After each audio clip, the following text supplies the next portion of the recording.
2024 뭐라고? 2025년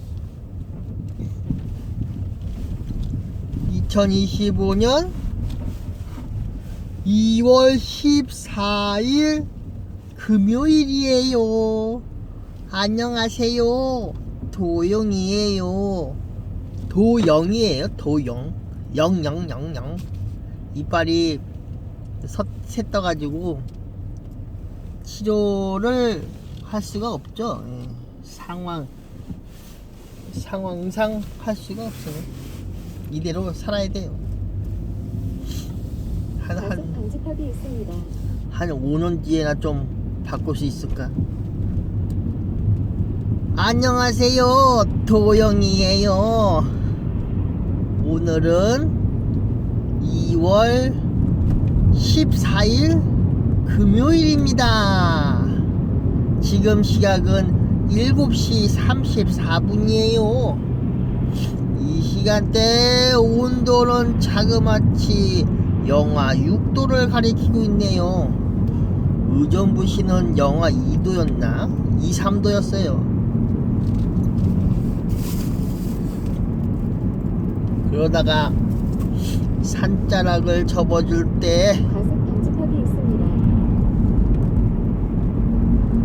온도가 1도씩 떨어지면서 이렇게 또 6도가 됐네요. 지형에 따라서 온도가 달라져요.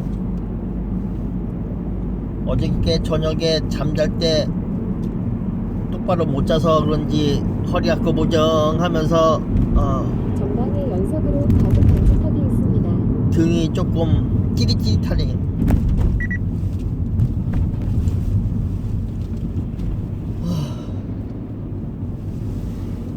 그건 그렇고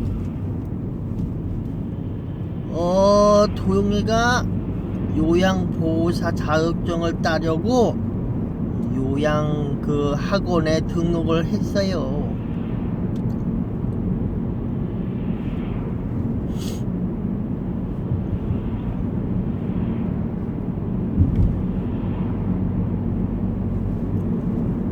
그래서 요목조목 뭐 조금 더디겠지만도 그래 조금씩 배워나가고 있어요.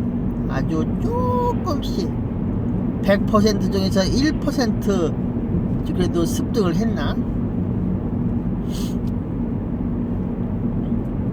거기 강의하시는 분께서 하시는 말씀이 전방에 연석으로 과습 방지턱이 있습니다. 요양병원에서 아니면 요양시설에서 일을 하려면 똥을 무서워하지 말라고 했어요. 똥, 대변, 소변 그런 거 무서워하지 말라고 했어요. 그리고 사랑할 줄 안다면 사랑을 모르면 못한다고 하더라고요. 공경과 사랑, 섬세함이죠 뭐. 섬세함.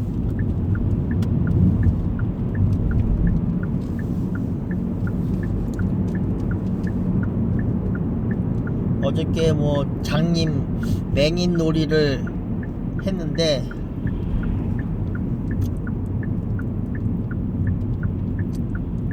그 맹인 입장에서와 그리고 맹인을 또 컨트롤 해 주시는 그 케어해 주시는 분들의 그 생각, 그 입장차를 봤는데 어느 정도 믿음이 가시는 분에게는 답답함이 없어요. 하지만 신뢰와 믿음이 없으면 답답한가 불안한가 여러 가지로 생각이 많아지겠죠.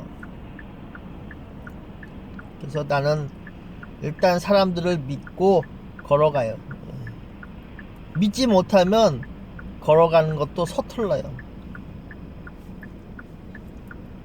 함께 동행을 한다는 건 이 세 가지의 조건이 있어요. 아니, 일을 하다 보면 그런 게 있거든요. 뭐든지 일을 하다 보면은 자기가 스스로 하는 게 있고, 이게 돈이 안 될지라도 해야 할 수밖에 없는, 그렇다고 누가 강요를 해서 한다는 것이 아니고 자기 마음에서 우러나오는 그 생각을 가지고 하는 일이다 보니까, 아니, 여러 가지로 그래요. 도용이는 늘 그래요. 그냥. 그게 돈이 안 되더라도 내가 할 일이라고 생각하면은 도용이가 하거든요. 해야 할 거를 미루지는 않아요. 언젠가는 조금씩 하죠. 오늘 도용이 우리 아내한테 얘기했어요. 반찬 하나씩 가지고 가야 되겠어. 조금 나은 게 어떨 게 있을까? 양배추 하고 쌈장 그리고 계란 조림.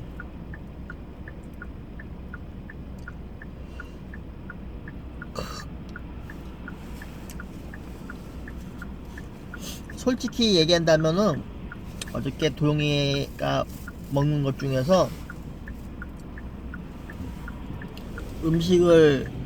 음식이 뭐 다 대부분 음식을 잘 만드시는 분도 있어. 하지만 도용이 입맛에 별로 안 맞는 음식도 있더라고요. 보기에는 맛있어 보이는데 막상 먹어보니까 뭐야 이거, 입맛에 안 맞을 수 있어요. 대부분 싱겁게 드시는 것 같아요. 매운 거는 중심을 두고 짠맛이 없어. 맵고 짠 거를 중에서 하나를 빼셨나봐요.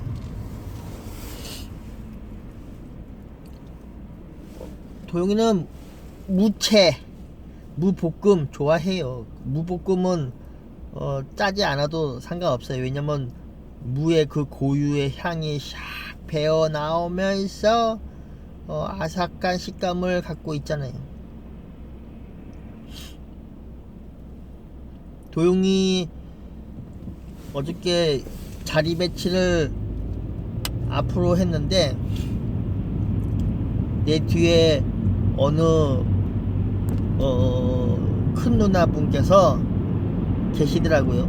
대부분 다 큰 누나분들이에요. 다들 대다수 그냥 60대 이상 50대 이상.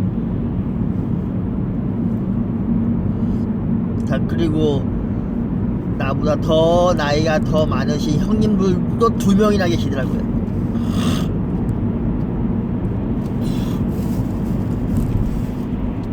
한 명은 키가 크시고 듬직하시고, 또 한 번은 약간 호리호리하지만 그래도 어떻게 인연이 되어서 함께 이렇게 공부를 하게 되었네요.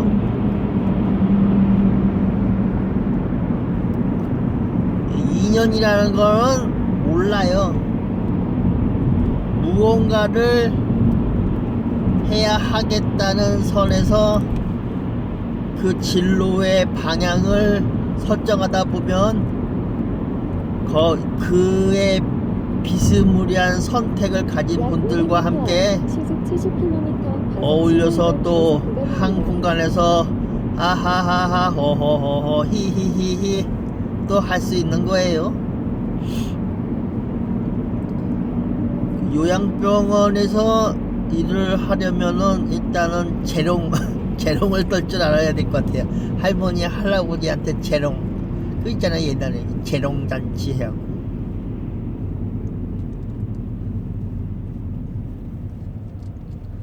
좀 서먹서먹하지만 또 그런 게 있잖아. 또 할머니, 옛날 할머니 아버지 우리 할머니 진짜 친할머니 친할아버지 앞에서 하하하 웃고 노래도 하고 어쩐지 뭐 율동도 하고 춤도 추고 그러면 할머니가 아 좋다 하고 그냥 또 반겨주잖아요.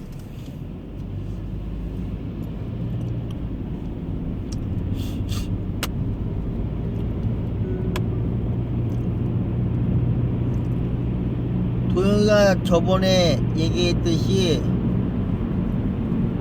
양과 음의 차이가 있다면 양은 밝고 음은 슬퍼요. 슬픈 것도 어느 정도 하면 눈 건조증도 사라질 수도 있어요. 슬픈 것이라고 해서 다 나쁜 것도 아니고 또 좋은 거라고 해서 다 좋은 게 아니라는 거예요. 도영이는 또 오늘 저기 요양 보호사 자격증을 따려고 거기서 이제 또 공부를 할 거예요. 어저께 저게 안 돼 있어가지고 조금 버벅거렸어요. 1교시 빼 빠지고 있긴 있었는데 이게 그때 터치를 해야 되는 게 있다고 해서 그거를 못하고 있으면 오늘은 잘 찍어야지. 저기 출석 할 때 찍는 거 있거든요. 그걸 잘 찍어야 돼. 교육은 받고 있는데 그거 안 찍으면 거기 없는 걸로 체크가 돼 있어요. 그래서 생각을 해놓고 모르면 옆에 있는 누나분들에게 얘기해 주면 될 것 같아요. 아니면 형님분들은 저 멀리 계시더라고요. 도용이 자리는 맨 앞에 앉아서 키가 작으신 분인데도 키 작은 약간의 아우 누가 죽었네.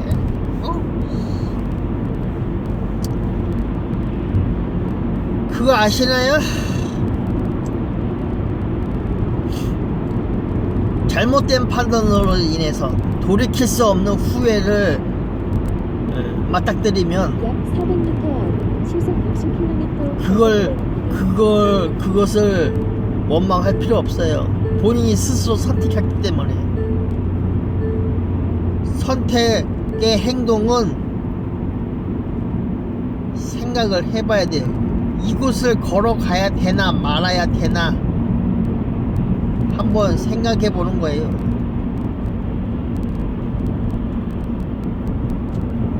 차가 나 같으면은 어느 정도 속도가 있는 상태라면 피해갈 수도 있어. 약 400m 비싼 깜빡을 켜고 쓸 수도 있지. 하지만 뒤에 차량이 있을 때는 이게 룰이 있잖아요. 룰. 그래도 최대한 피해 가려는 생각은 있어요. 밟고 지나가려는 생각보다는 한 생명을 지키기 위해서 밟고 지나가지 않고 어떻게 해서라도 가까이 피해가겠죠. 비상 깜빡이를 켜고, 왜 비상 깜빡이를 켜는지 뒤에 있는 사람들은 분명히 인식했기 때문에 같은 방향을 가시는 분도 있을 거예요. 왜냐하면 비상 깜빡이 켜면은 운전자분들은 대부분 전방주시를 하면서 예의주시를 하거든요. 예의주시 뭔지 알죠? 예. 모르면 저희 민주당 쪽의 아저씨한테 물어보세요. 예의주시가 뭔지.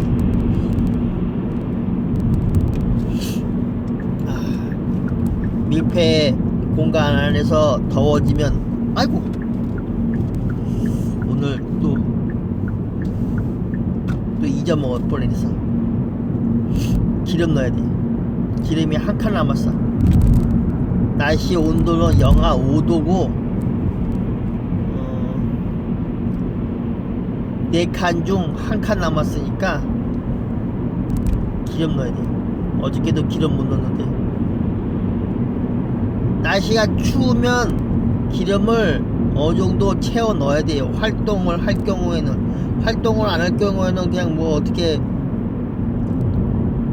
그래도 가득 채워놔야지 수분이 안 생겨요.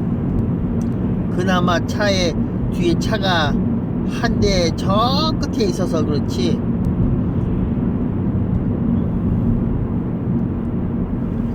여러 대 있을 경우에는 아주 그냥 안 좋아요.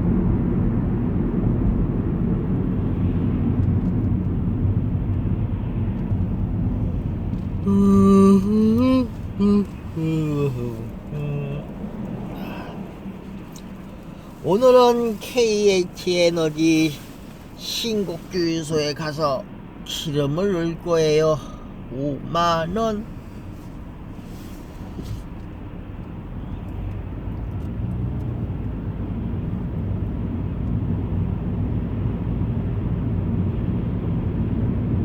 나중에 혹시 뭐 요양병원이나 뭐 그런데 시설에서 일을 할 경우에는 주차 자리가 있는지 없는지 여부를 꼼꼼히 체크한 다음에 그 다음에 가려고 해요.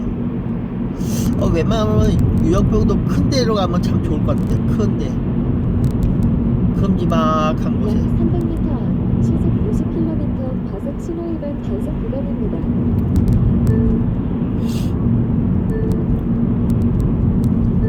경험은 없지만 그래도 함께 일을 하고자 하는 요양원이 있다면 도영이가 일을 할 수 있지 않을까요? 경험이 없다고 해서 내치는 것보다는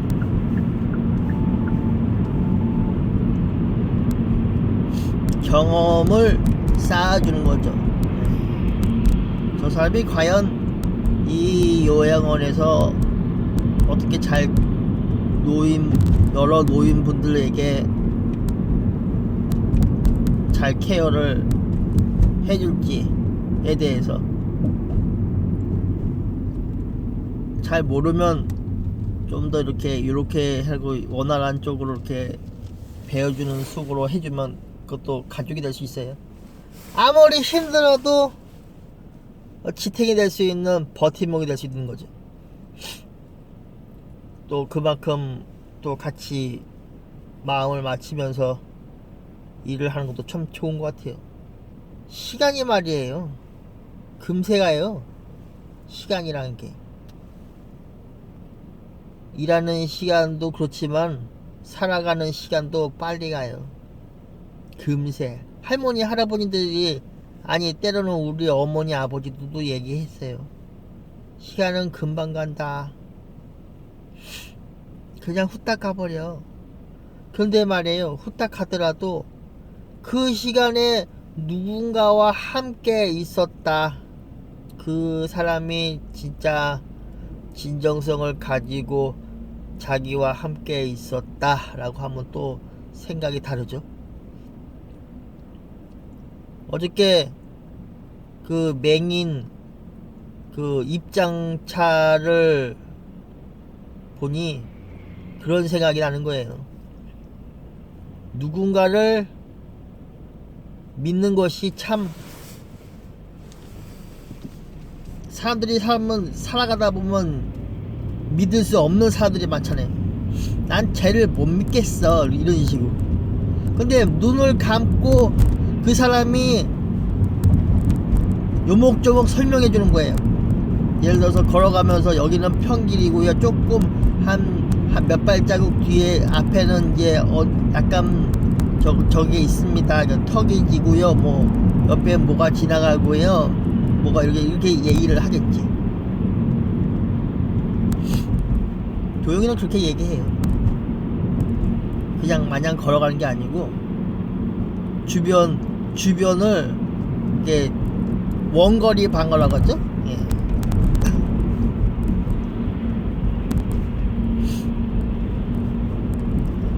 우리 할머니하고 가면은 우리 할머니와 걸음 그 거리의 패턴을 따라서 맞춰줘요. 그냥 빨리 걸어가면 안 되고 천천히 걸어요. 천천히.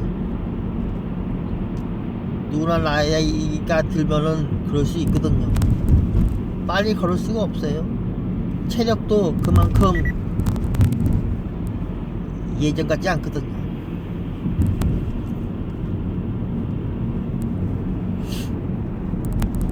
근데 여기서 이제 다른 걸 얘기한다면은, 사회 문제를 얘기한다면 또 다른 이야기들이 있어요.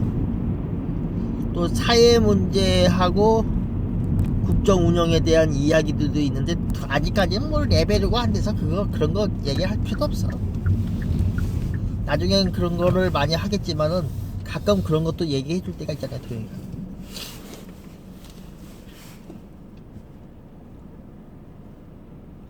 예전에 박근혜 대통령 정부 때 하도 답답해서 도영이가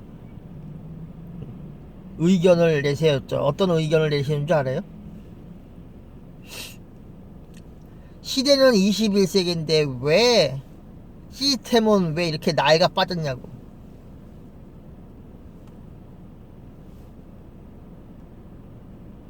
그때부터 뭐지, 영상을 통해서 바로 즉시 이게 전환이 됐잖아요. 한참 걸어가서 그걸 보고하고 있어. 뭐 옛날식이지. 지금 시대는 뭐 핸드폰에 화상 카메라 다 있잖아. 그때가 언제야? 2013년도네. 2012년, 이제 2013년 이렇게 해갖고 이것저것 얘기를 나눴어요. 어차피 문명 사회는 바꿔줘야 돼요, 한 번씩. 뭐 도영이가 뭐 바꾼다는 것보다는 그냥 소스만 제공해 줄 뿐이에요. 그 소스가 어떤 소스냐에 따라서 사람들은 달라지죠. 일반 사람들은 그 소스를 감당할 수 없어요. 예. 그때가 먹는 소스가 아니고 방향을 전환시켜주는 소스예요, 이게. 그냥 패러다임을 바꿔버려, 그냥. 확 바꿔버려.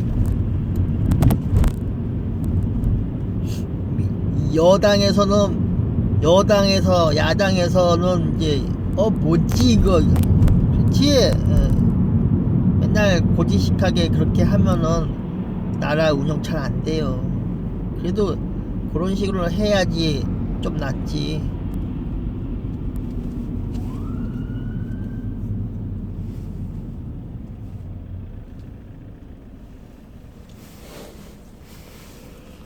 문명 사회를 발전시킬 수 있는 방법이 있다면 무엇이 있을까요?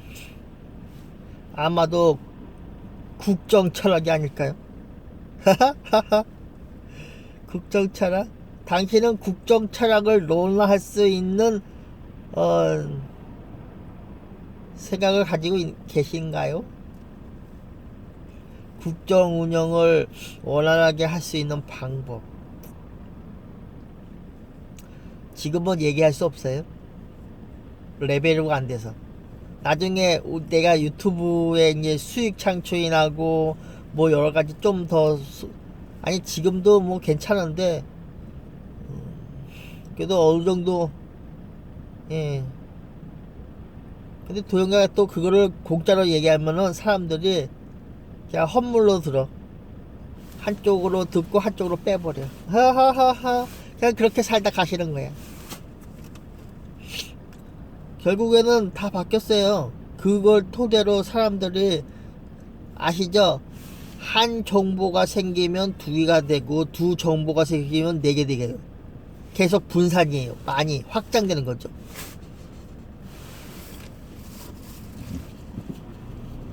그게 왜 좋은지에 대해서 도영이가 요목조목 설명해 주니까, 구체적으로 요목조목. 대체 도영이가 누군데? 알아. 그냥 대부분 저기 고위직 그 공무원 거기 정치하시는 분 도영이 누군지 알아.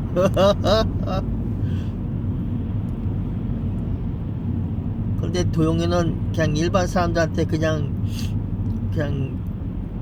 누구라고 하면은 안 돼요. 그냥 가만히 있어야 돼. 밝히면 안 돼. 그냥 내비둬야 돼. 그냥 놔둬. 그냥 놔두는 게 제일 좋아. 어느 분이 그러죠? 거기 놔두게. 거기 놔두게. 그 상태로만 있어도 되네. 굳이 옮길 필요가 있겠는가라고.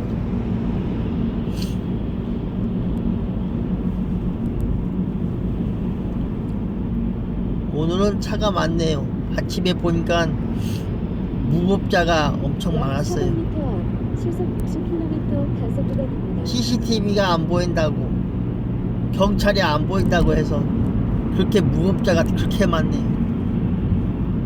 어찌 보면 그게 잘못된 마음가짐이 아니었을까요? 인간의 내면 속에는 본능적으로 있다고 하던데. 하지만 안 좋은 걸 알고 그것을 행하지 않는 사람도 있어요. 뭐든지 50대 50일 수도 있거든요. 때론 부정적으로 발상을 꿈꾸다 보면 문제가 많이 보여요. 대체 그 문제는 누가 풀어야 되나? 아이, 모르겠네. 나는 지금 KH에너지 신곡주유소에서 기름을 5만원을 넣을 거예요. 좌우를 살피고 백밀러를 보고 우측 깜빡이를 켜고 진입 중 반드시 우측 백밀러를 보면서 진행해야 됩니다. 안전을 위해서, 안전 운전을 위해서. 따라라따따다따따 휘발유 5만원 되겠습니다. 따따따따따 셀프예요?